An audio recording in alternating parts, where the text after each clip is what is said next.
অন্তিম বিদায় বেলায় কিছু বলবেন বলে দিন। 12টায় ট্রেন, 12টায় ট্রেন তো যাবো এখন একটু। 12টায় ট্রেন মানে এখন দাঁড়া, লোকাল ট্রেন বল। লোকাল ট্রেন 12টায়, মানে দীঘা থেকে যাবার কোনো সমস্যা নেই, বাস আছে, লোকাল ট্রেন আছে। জানি না ভয়েসটা শুনতে পাওয়া যাবে কিনা। তো আমাদের লোকাল ট্রেন হচ্ছে 12টার সময়, ঠিক ঠিক করে গিয়ে পৌঁছাবো। তো চলো সমুদ্র দর্শন করবো।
মাস্টারমশাই ফটো শুট করতে গেছে।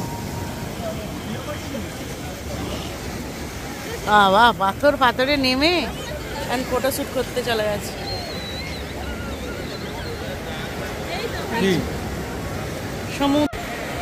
সমুদ্র দেখার আনন্দ আলাদাই, কিন্তু এবারে আর কি ভিড়ের জন্য এতটা ক্রাউড হবে ভাবতে পারি, রোদ লাগছে বেশি, তো সেই কারণে আর কি এবারে ঠিক ভালো লাগবে এই ব্যাপার।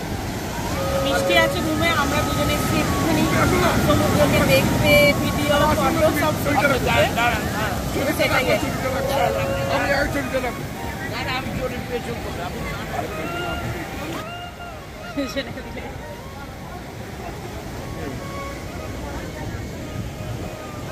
রোদ লাগছে, এই যাও তুমি পরে কেমন লাগছে। চলো বেরিয়ে পড়লাম। কটা বাজে ঘড়িতে এখন? 10:30 বেজে গেল। আমাদের 12টায় ট্রেন। তাম্রলিপ্ত ছেড়ে দিয়েছে, কিছু করার নেই, আমরা টিকিট পেলাম না, তাই লোকাল ট্রেনে যাব। এখান থেকে মেচেদা, দীঘা টু মেচেদা, তারপর আবার মেচেদা থেকে ট্রেন চেঞ্জ করে হাওড়া, আবার হাওড়া থেকে ট্রেন চেঞ্জ করে তারকেশ্বর। তো এখন বেরোচ্ছি, সমস্ত কিছু এই যে গোছ গাছ রেডি। মিষ্টি নতুন ব্যাগ কিনেছে, দেখো বাটারফ্লাই ব্যাগ, আর এই যে টুপিটা কিনেছে। এবারে সেরকম কিছু কিনিনি। আর ওই যে আগের দিনের ভিডিওতে যে দেখালাম ছোট ওই যে ওই ফটো ফ্রেম রাখাটা, আচ্ছা কম খরচে দীঘা থেকে রিজার্ভেশন ট্রেন না পেলে কিভাবে যাবে সেটা তোমাদের সাথে আজকে আমি শেয়ার করবো। কারণ অনেকেই হয়তো দীঘায় এসে অসুবিধা, যেমন আমরা পড়লাম যে পরিস্থিতির জীবনে প্রথম, এই পরিস্থিতি জীবনে প্রথম রাজধানীতে গেছি আরএসিতে, জীবনে প্রথম এই পরিস্থিতি যে রিজার্ভেশন টিকিট না পেয়ে লোকাল ট্রেনে কিভাবে দীঘা থেকে বাড়ি ফিরবো।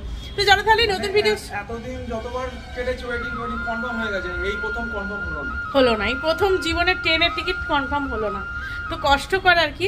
তবুও চলো তোমাদের সাথে শেয়ার করবো। তো নতুন একটা ভিডিওতে তোমাদের সকলকে স্বাগত। আশা করি সকলে ভালো আছো, আমরাও সকলে খুব আনন্দ করে দীঘায় ঘুরে ভালো আছি। তো চলো এবার বেরিয়ে যাচ্ছি। আর দীঘায় বাড়ি আছি, হ্যাঁ বাড়ি যাচ্ছি, কিন্তু ভালো আছি তো, দীঘায় সময়টা তো ভালো কাটালাম। এখানে সই করছে, আর এদিকে এনাদের দোকান। লিপ্তর অবস্থা এই যে, আর এদিকের প্ল্যাটফর্ম তো কোনো কথাই নেই।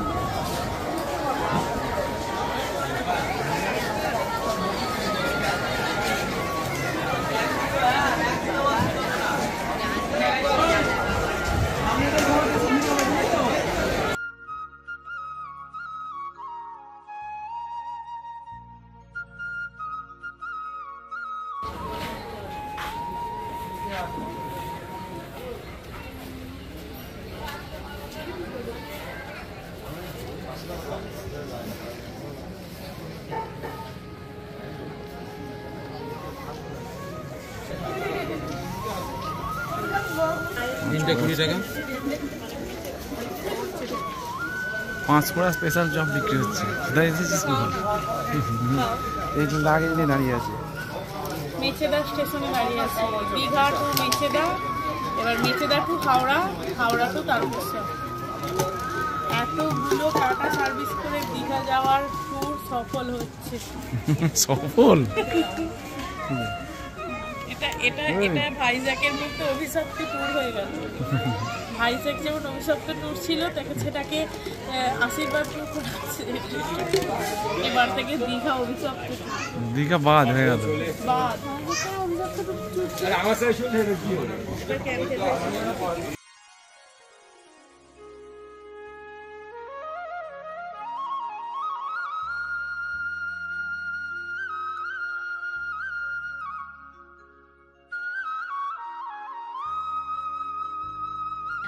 Good morning. তো কালকে রাত্রে ফিরে আর ভিডিও করা হয়নি, মানে এতটাই টায়ার্ড লাগছিল, কারণ 6 ঘন্টা লেগেছে হাওড়ায় ঢুকতে, তারপর আর কোনো ভিডিওই করা হয়নি।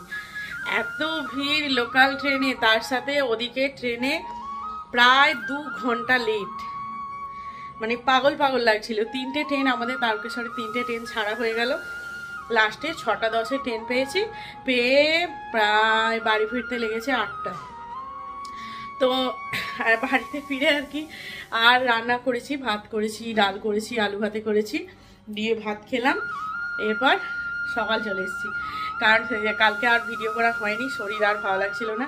তো ঘরদোর এই যে গুছানো, সমস্ত কিছু রেডি, সব কাজকর্ম, ব্যাগ ফ্যাগ, আমার এই ব্যাগ এখনো পড়ে আছে, পরিষ্কার করতে হবে, থাক। আর সমস্ত কিছু কাজকর্ম রেডি, এবার চলে গেছি রান্না করে। এখানে এগুলো পড়ে আছে, এখানে সমস্ত এইসব এখন বের করা হয়েছে। তো কিভাবে এলাম আমরা, রিজার্ভেশন ট্রেন না পেয়েও দীঘা থেকে মেচেদা লোকাল, মেচেদা লোকালটা কিন্তু দীঘা থেকে ওটা সাঁতরাগাছি পর্যন্ত যায়। আমি এটা জানিয়ে দিলাম, আমারও জানা ছিল না। মেচেদা থেকে সাঁতরাগাছি পর্যন্ত যায়, কিন্তু চেষ্টা করবেন মেচেদাতে নেমে যাওয়ারই, কারণ সাঁতরাগাছি গেলে অনেকটা, মানে 6টা স্টেশন, মানে 6টা আর কি পার করে যেতে হবে ওদিকে। তাই 1 নম্বর থেকে 6 নম্বর প্ল্যাটফর্মে যেতে হবে, যদি গাড়িও ধরেন বা আর অন্য ট্রেন ধরতে গেলেও 6 নম্বর প্ল্যাটফর্মে যেতে হবে। সেই কারণেই মেচেদাতেই নেমে যাবেন, যেখানেই নামবেন সেই প্ল্যাটফর্মেই ট্রেন দেবে, দিয়ে হাওড়া চলে আসবেন। তবে কিন্তু ভীষণ ভোগাচ্ছে, ভীষণ, মানে মেচেদা থেকে হাওড়া আসতে আমাদের টাইম লেগে গেল 3 ঘন্টা, যেটা 1.5 ঘন্টা 1 ঘন্টার মধ্যে চলে আসার কথা। তো কিছু করার নেই আর কি। তো এই গরমে ভীষণ কষ্ট হয়েছে, তার সাথে কোনো খাবার ওঠেনি গাড়িতে, মানে ব্যাগে শুধুমাত্র 2টো কেক ছিল, সেটাই খেয়েছি, আর কিচ্ছু খেতে পারিনি, এত কষ্ট হয়েছে। তো এই জার্নিটা ভীষণ কষ্ট হয়েছে, তাই বলবো চেষ্টা করবেন রিজার্ভেশন করেই যাওয়ার, আর না হলে এই পথটা, আর না হলে বাসের এসি বাসে 350 টাকা করে টিকিট, পুরো হাওড়া ধর্মতলা। এই ছিল আমাদের জার্নির গল্প আর কি, খুব কষ্ট করে কাল এসেছি। তো চলুন তাহলে আজকের মধ্যে এখানে ভিডিও শেষ করলাম।